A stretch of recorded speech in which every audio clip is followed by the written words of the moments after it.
suis venue ici parce que dans le cadre de l'organisation du salon, on est un peu le reflet du marché actuel. C'est-à-dire que le marché du halal est un marché en forte croissance. Donc forcément, notre salon, lui aussi, bénéficie du succès du halal. Mais en plus d'une augmentation en termes de nombre de participants ou d'intérêt dans le monde sur le halal, il y a aussi une diversification. On peut trouver aujourd'hui des cosmétiques halal, on peut trouver aussi de la finance halal, on peut trouver aussi des médicaments qui sont fabriqués en respectant le rite islamique, et aussi une composante qui est réellement la base du halal, le respect de l'animal. Parce qu'il y a une raison pour laquelle on tue l'animal de cette façon et pas d'une autre, c'est que ça lui évite des souffrances, ça permet d'évacuer le sang de l'animal, et la viande est donc meilleure à la consommation pour l'être humain. Je veux dire, si on reprend dans les années et dans les siècles précédents, l'homme préhistorique, si je peux utiliser cette image, n'assommait pas l'animal avant de le manger. Donc c'est pas propre aux musulmans ou aux juifs, c'est propre à la nature de tuer un être pour le manger. C'est le cycle naturel de la vie.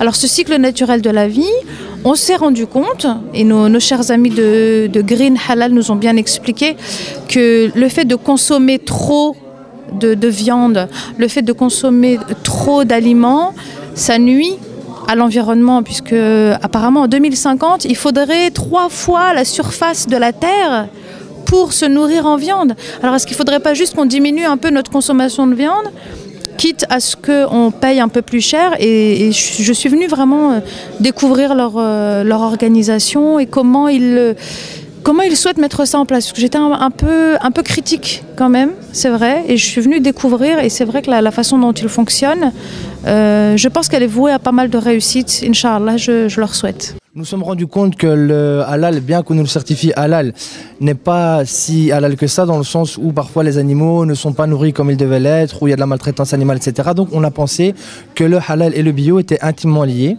depuis toujours, et qu'on ne nous le proposait pas, et qu'on s'est donc conscientisé en pensant que les personnes voudraient peut-être connaître un petit peu qu'est-ce qui se cache derrière le halal bio, et surtout le taïeb, proposant en fait une alternative à la viande halal. Nous ne sommes pas là pour dire que les gens mangent de la viande haram ou qu'ils ont mangé toujours de la viande haram, nous sommes simplement là pour dire que derrière la parole halal dans le Coran, il y a taïeb, et que l'un de l'autre ça ne fonctionne pas. Ils sont complémentaires. Donc le taïeb fait que la viande doit être nourrie naturellement, la bête ne doit pas être stressée lors de son abattage, la bête doit être bien traitée, etc. Non traitée aux antibiotiques. Donc ce qui donne en fait une viande naturelle, et c'est ce que nous proposons, je veux dire, au-delà d'autres choses, quoi. Ah ouais, on avait aussi des problèmes, on avait... Mais là, c'était... C'est mon mari qui est à l'initiative de ce projet, puisque moi, je ne me suis jamais posé la question en fait au niveau de la viande, au niveau des légumes et des fruits, oui, mais pas au niveau de la viande. Mais c'est vrai que lui, en regardant un reportage sur Internet qui parlait justement de l'élevage industriel au niveau de la viande, il s'est posé la question de savoir si en Belgique, l'élevage industriel était aussi, la bête était aussi maltraitée et mal nourrie que dans d'autres pays, comme notamment aux États-Unis, puisque le reportage portait sur les États-Unis. Et voilà, en faisant sa petite enquête, il s'est aperçu que effectivement l'élevage industriel reste le même, peu importe le pays dans lequel on se trouve. Et donc c'est suite à ça qu'il a fait la démarche personnelle en fait de rechercher des petits producteurs locaux qui respectent justement le bien-être animal. Nous voulons vraiment travailler avec des gens qui adhèrent à notre projet et qui veulent partager les mêmes valeurs que nous, c'est-à-dire les valeurs de l'islam originel en fait. Ça c'est le reproducteur, ça c'est l'herbe hein, qui est fermentée.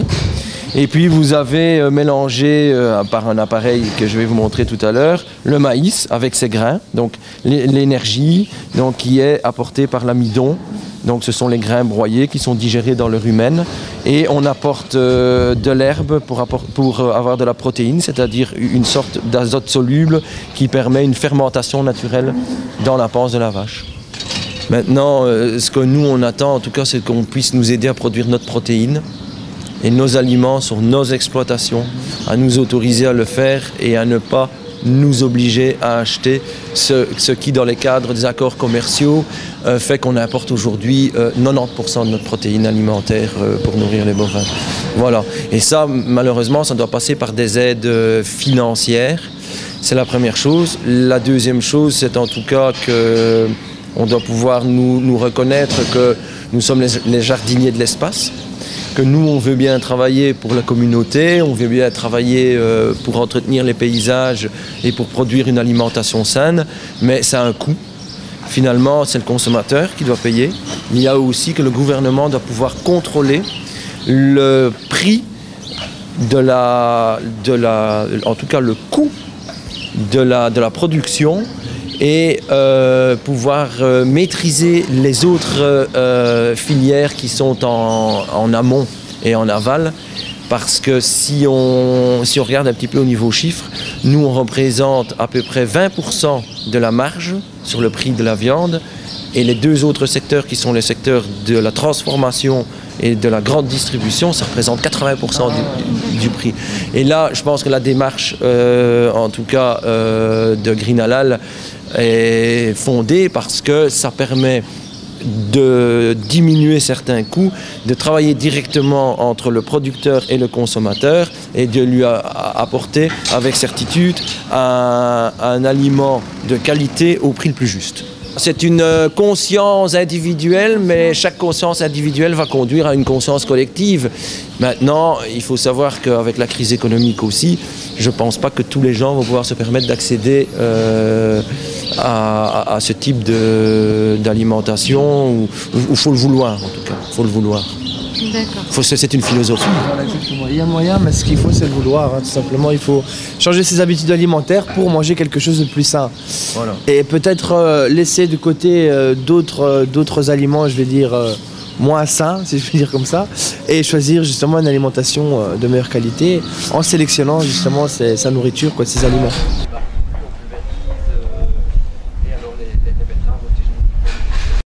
Je travaille régulièrement avec la société Coprosin, qui est une coopérative de producteurs, qui exige à chaque fois qu'on produise les tickets, si vous voulez, de traçabilité. Il ne peut absolument pas y avoir d'OGM. Ce qui fait qu'au niveau écologique aussi, il n'y a pas de transport de produits des pays étrangers à ce niveau-là. Voilà, ça c'est ma philosophie. Ça c'est une génisse. Elle a 2 ans et demi. Oui. Et elle a déjà normalement vélé une fois, donc elle a déjà eu un veau. C'est une viande qui va être un petit peu plus grasse, moins sèche et qui va avoir du goût, un bon goût et plus tendre. Et c'est plus ou moins combien de kilos ce genre de bête? Celle-là debout, elle doit faire 650 kilos. Ouais. Et sur pied, ouais. Et on devrait avoir normalement 280 kilos de viande plus ou moins. Et c'est pour combien de familles tout ça? On a une 30aine de familles. C'est-à-dire qu'étant donné que maintenant on fait une action donc par mois, donc chaque mois on fait, il y a des gens qui ont encore de la viande, étant donné que nous justement on ne pousse pas à la consommation de la viande, on a une demi-bête, on est satisfait de l'avoir. Je veux dire, donc on va prendre la moitié. Ah d'accord, donc vous prenez cette bête-là, voilà. Vous en prenez que la moitié et l'autre moitié c'est quoi? Et l'autre moitié repartira dans la distribution, enfin par Coprosin. Donc Coprosin font des marchés, 2-3 fois par semaine. Et donc ça partira pour Coprosin, mais bien sûr qu'il sera vendu à une clientèle non musulmane. Ça va, elle est gentille celle-là. Et en fait, elle est beaucoup moins grosse que les autres. Vous voyez, oui. Le derrière est beaucoup moins. Et en fait, c'est sous votre commande à vous qu'on la maltraite pas comme ça et qu'elle à son aise quand elle veut. Mais le producteur est aussi partage nos idées, hein, donc. Donc il n'est pas étonné lui de votre action. Ah non, pas du tout. Et c'est justement pour ça, voilà. Justement des jeunes. C'est justement pour ça qu'on travaille avec lui, quoi.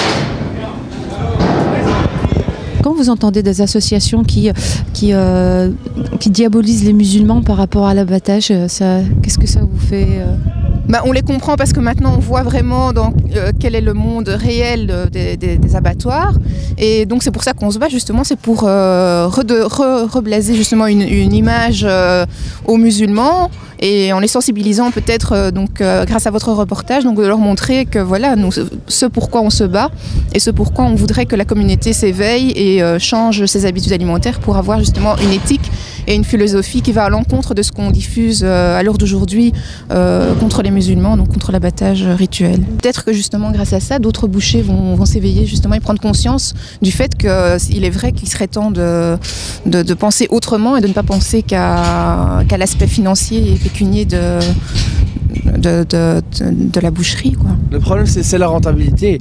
C'est toujours le client qui fait la demande. Hein. C'est-à-dire que si maintenant on est tous conscientisés, justement les responsables musulmans se conscientisent par rapport à ça, ben, c'est sûr qu'il y aura un changement. Mais tant que c'est dans une logique d'industrialisation et de profit, il n'y aura pas de changement. Quelle approche avez-vous eue avec ces gens quand ils se sont adressés à vous pour faire cet abattage rituel musulman? Une approche, je vais dire, tout à fait normale, étant donné que nous abattons déjà environ entre 5 et 10% de nos bovins sont abattus suivant le rituel islamique. Donc pour nous, je vais dire, ça ne posait aucun problème puisqu'on a l'infrastructure pour. Nous avons un sacrificateur agréé par l'exécutif des musulmans. Donc pour nous, ça ne posait absolument aucun problème de rendre, je vais dire, service à cette nouvelle coopérative. Donc pour vous, est-ce qu'il n'y a pas trop d'exigences par rapport à tous ces rituels, à cette éthique-là?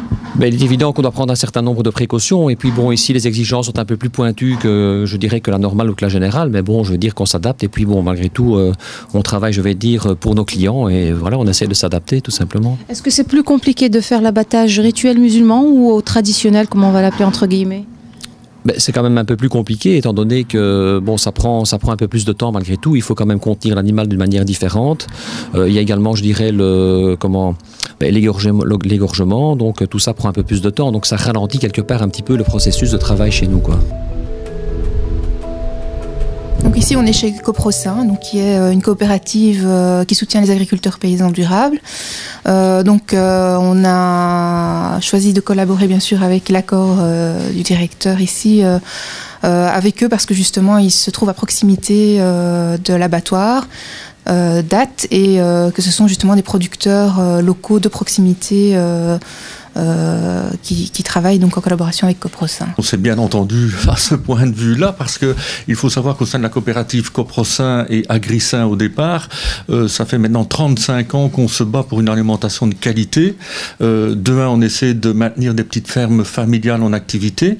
On se bat contre le monde agroalimentaire aujourd'hui qui se développe de façon beaucoup trop agroalimentaire dans le sens industriel et on a toujours défendu une alimentation de qualité donc avec au sein de nos producteurs dans notre groupement il y a des cahiers de charges auxquels ils doivent se soumettre pour notamment l'exploitation de la ferme et l'alimentation du bétail. On se bat contre la tendance politique agricole qui est défendue je dirais par l'Europe et même par nos responsables politiques où on veut les exploitations toujours de plus en plus grandes et aujourd'hui, ça c'est vraiment dédommageable, on a scindé l'agriculture en deux parties. Une partie où on n'a plus que des sociétés agricoles qui ont des 300, 400, 1000 hectares de terre et il n'y a plus aucun bétail sur la ferme et d'un autre côté, on a des ateliers de production avec des silos-tours d'aliments industriels où il n'y a plus un hectare de culture.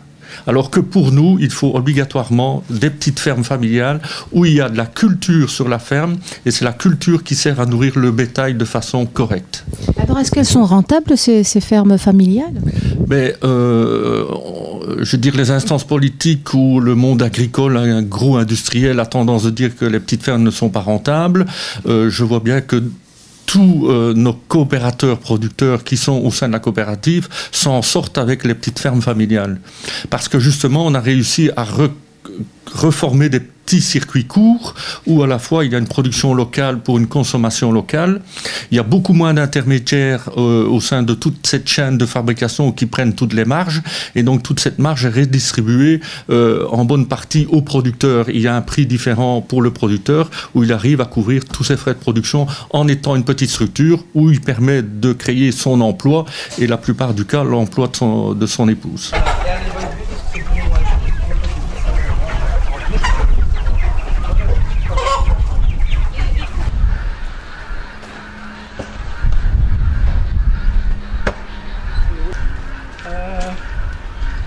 Donc l'aliment qui est distribué dans le grand bâtiment ici, il vient directement du silo et il y a une chaîne d'alimentation qui alimente dans les trémies. Alors on a des petits bâtiments qui ne sont pas alimentés de cette façon-là et là il faut prendre avec une brouette et aller verser dans les trémies avec la brouette. Donc je ne sais pas si Benoît a expliqué, donc ça c'est l'aliment que l'on donne. C'est quoi là-dedans? C'est du maïs? Alors froment, maïs, on voit le petit grain jaune, c'est le maïs. grains de fromage. Alors il y a des petits morceaux, des petits pois, des petits morceaux verts. Des petits pois, ça c'est ici. le pois. Des petits pois là. Voilà, oui. Ouais. Et alors il y a encore un peu de soya parce qu'on ne sait pas remplacer totalement le soya encore pour le moment.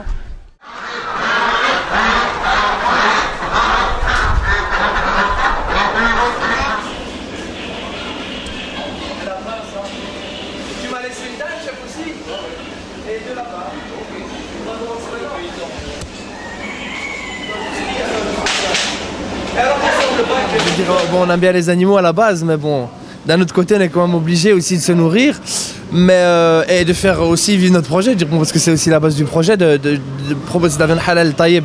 Donc, je veux dire égorgé par nos soins, etc. Mais c'est sûr que c'est toujours une épreuve pour abattre les animaux. Ça, La législation fait que vous êtes obligé de les mettre sur les crochets pour les... Comment voulez-vous faire autrement? On ne peut quand même pas le prendre entre ses jambes et l'écorcher et le jeter là, quoi. Hein. Donc au moins il est stabilisé, quoi. Là, hein. On ne pourrait pas penser par exemple revenir en arrière et faire le système comme avant, en fait, où les volailles sont égorgées, je veux dire, de manière manuelle et puis placées dans un cône. On doit quand même nous payer des ouvriers qui nous coûtent 26 € de l'heure. On ne peut pas se permettre de travailler doucement, quoi. Ou bien le prix d'abattage doit augmenter considérablement. En fait, tout tourne autour de la rentabilité, de la facilité. Vous comprenez, quand on a des ouvriers qui nous coûtent autant, on ne peut pas se permettre, hein, si on était seul. Ce qu'on fait avec Green Halal, justement, comme vous avez vu, on essaie de distancer un petit peu les crochets pour ne pas que les bêtes soient justement une à côté de l'autre et ne se touchent, etc. Bon, on essaie de faire notre possible. Dans le cas du bœuf, vous avez vu, on a su le faire sans problème. Parce que bon, là, c'est une bête, on sait l'amener sans que les autres le voient. Pour les poulets, c'est beaucoup plus difficile. Donc nous, ce qu'on assure en tout cas avec Green Halal, c'est que l'animal est bien traité et surtout qu'il y a une certitude à 100% qu'il n'y a ni disque d'abattage ni électrolyse. Les musulmans, les professionnels musulmans ne sont pas encore ouverts justement à tous ces contrôles extérieurs de consommateurs, alors que c'est pas notre droit, c'est notre devoir, je trouve. C'est pas, on a des droits, mais on a des devoirs aussi. On a des devoirs qu'on doit à l'autre, on a des devoirs pour soi-même aussi. Je pense que visiter justement toutes les exploitations où on dit, où on produit, enfin je veux dire, où on abat des bêtes de manière halal, etc., on a le devoir de les visiter. Pour moi, on a le devoir. Même qu'il y a des contraintes, etc., mais on peut organiser, je pense, des visites et expliquer aux gens comment ça va, parce que c'est nous, c'est notre religion, c'est notre base, c'est notre religion, quoi. On a le devoir. Le halal, il est à nous, il n'est pas aux autres. La nouvelle aussi, ça.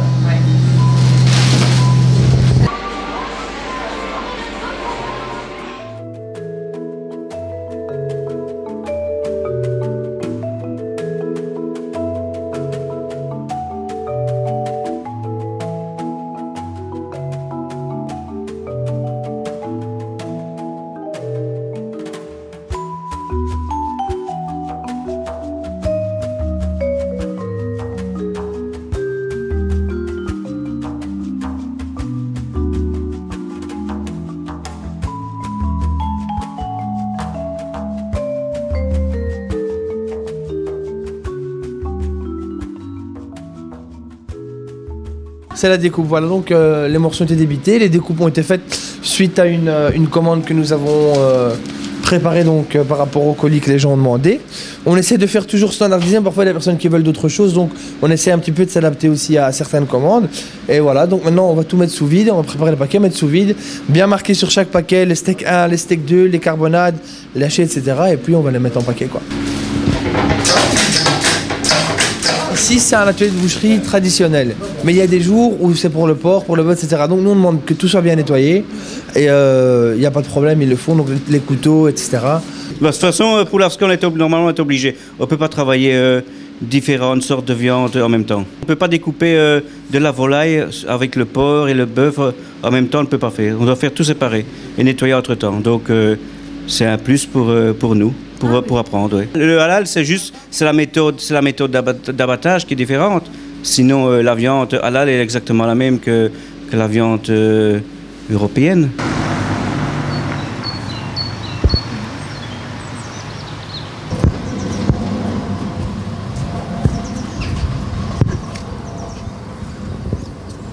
C'est ici qu'on se fournit en fruits et légumes et en fromage aussi, parce qu'on fait aussi du fromage à présure végétale.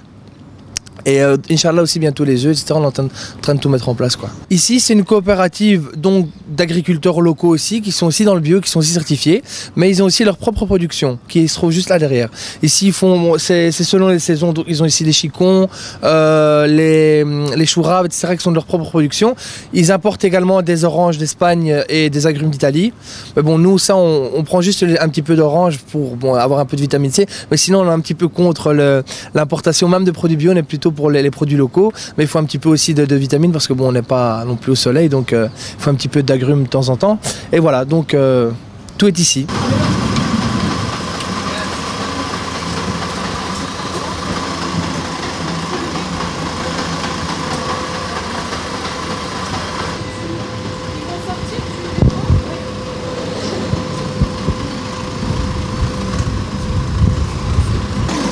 Le local coûte toujours moins cher que des légumes qui sont importés.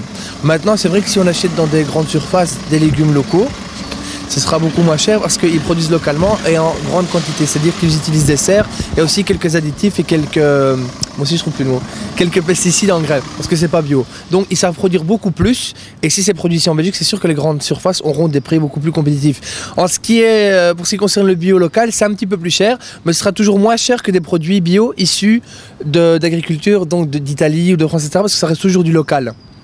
Mais ce sera un peu plus cher que le non bio, ça c'est sûr. Maintenant, bon, il y a toute la théorie de réduire certains aliments pour en acheter d'autres et il y a toute une dynamique autour de ça qu'on est en train de développer, Inch'Allah, si Dieu le veut.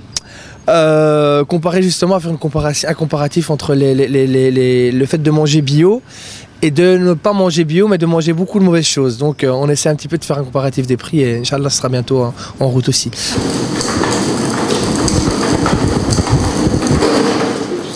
Le gros problème qu'on a avec les produits locaux de saison, c'est qu'on n'a pas des produits justement que la population musulmane a l'habitude de manger, bananes, mandarines tout au long de l'année. Ça c'est vraiment, comme on dit, nous on prend un petit peu d'agrumes, des oranges, mais on n'a pas tout le long de l'année justement ce genre de fruits, car nous sommes un petit peu, comme j'ai dit, contre l'importation de produits même bio. On travaille avec du local, donc on aura des pommes, des poires, on aura des fraises un petit peu, des myrtilles, etc. Mais pas beaucoup de variétés de fruits en tout cas. C'est le premier obstacle, je veux dire, par rapport à l'adaptation au bio. Et deuxièmement, il faut bien sûr les sensibiliser. Et ça, c'est toujours difficile. Mais il faut que les gens prennent conscience que dans les produits bio, il y a 30% de vitamines en plus. Donc c'est le tiers, c'est quand même énorme. Et bien sûr, moins de nitrates, moins de produits cancérigènes comme les additifs, comme les pulvérisations d'engrais, etc. Donc il y a vraiment à gagner du côté de la santé. Les musulmans vont pouvoir manger du bio, parce que bon, avant on ne pouvait pas manger du bio. Donc dans la viande, même si on voulait acheter de la viande bio, on ne pouvait pas. C'est pour ça que je trouve que c'est une très bonne initiative finalement de pouvoir faire ces colis de viande. Bon, moi je trouve que c'est une bonne chose. Il a plus de goût le steak, il a du goût. Il y a moins d'eau qui sort aussi au niveau, tu sais, quand tu cuis le steak, il y a plein d'eau. Là, il n'y a pas d'eau, quoi. Ici, on a régulièrement, une fois par mois, on vient chercher une viande de qualité tout à fait différente. On avait déjà l'habitude avec d'autres coopératives au niveau des fruits, etc. Donc là, on n'était pas surpris. Mais la viande, c'est une initiative tout à fait unique. C'est un projet, c'est un excellent projet en fait, qui répondait à une demande.